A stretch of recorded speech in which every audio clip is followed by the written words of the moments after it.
when you open up a map and you see all these things, like taking a DMT trip when you get into that Eastern Europe stuff. Comedian, the Donbass region. I always love the world, and I find it interesting and fascinating, and I think it's funny. So I think it's very funny. So to me, it's very funny. I live in Beverly Hills. I live in an area where people are monsters, and they make valets cry when their cars aren't there. And I mean, stuff like this has been going on since the dawn of time. You work for ungrateful people. I mean, come on now, let's give it real here. they scream at nannies and they terrorize their employees, and they're very vicious people. That's how they make all this money. A lot of them, not all of them, but a lot of them are very they're tough, okay? And you wouldn't think of them as humanitarians. That wouldn't be the first. Yeah, what else have you seen on these subways? I mean, I'm sure you saw some crazy stuff. Who I've seen throw a fit when their Porsche was not outside of Nobu, Malibu in a split second. And oh, the horror. Overnight, they all decided that the one country they really, really felt bad for was the Ukraine. They didn't. How do you ultimately get someone to just up unrealist or even enlist in general? I mean, come on. This is where the big Townie didn't. We do this at the closings all the time. We go, and here's $2,000 that we have this escrow account. We have $2,000. Yeah, the mythical bonuses. You overpaid your tax. We'd always do this after we told them charging them $40,000.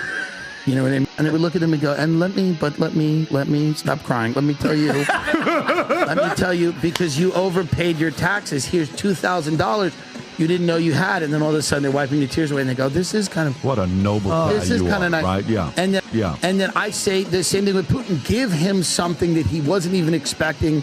Give him a nice little town, and say, here are the two things you want, and we're throwing in a bonus for you, and end it. Sweeten the deal. Sweeten the. Yeah, it's like when I walked into the recruiter and they promised me all Street of Dreams and all those things. I might as well take a bong rip and DMT hit. I mean, that's pretty much what it is to explain it all, because when you get these bonuses, they don't exist. And if they do, they ain't your career field. And then top of that, you get all these other things they promise you, the height and weight and all that cool stuff you're going to gain. And, oh my God, it's so awesome, but check it out. And then your adventure begins on full bag of lot. People have a lot of money, but they're still not happy. Yeah. And it's very funny because it just shows that, it really shows that life is really not about that, but it is very funny. And I was sitting next to a couple, and I'm just watching this couple, and they're not speaking the whole dinner. They're not, they're just little things about the menu. And he's just kind of, and she's waiting to kind of unload on him. And as soon as the waiter leaves, she goes, the Aspen House is for you. I don't even ski.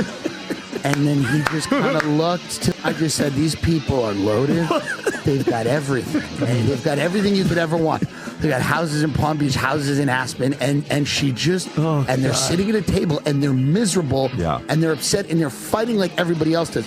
There's something about that. Joe Rogan told me once, he got back from I forget what country he was, maybe it was the Philippines or wherever he was, and he was saying, you see people there that have no money and they're happy.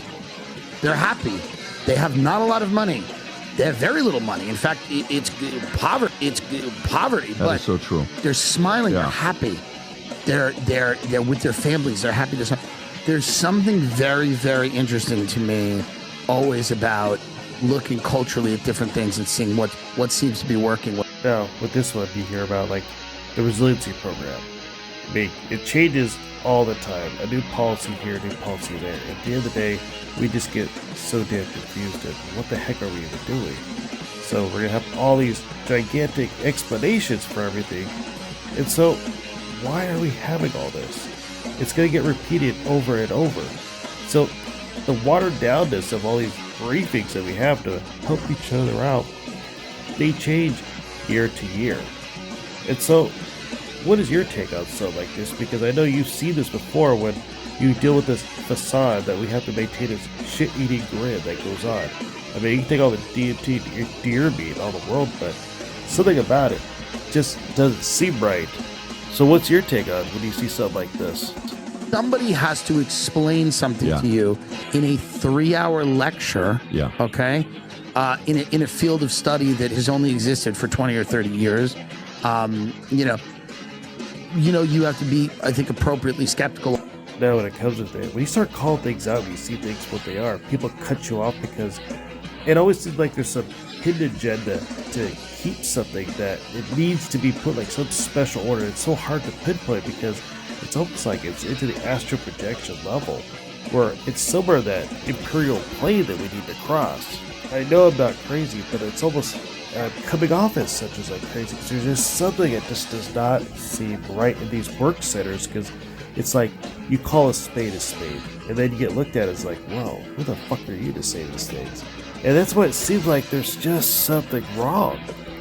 At the end of the day, it's like you have to trust your own intuition. That doesn't mean you know everything. That doesn't mean you're a doctor. It doesn't mean you're a lawyer. It doesn't mean you're a scientist. What it does mean is that you have common sense, and if people are asking you to completely throw away all common sense, you start to diagnose reality, and that's what they gotta do is watch out for that, because we are much better than that. That's for sure.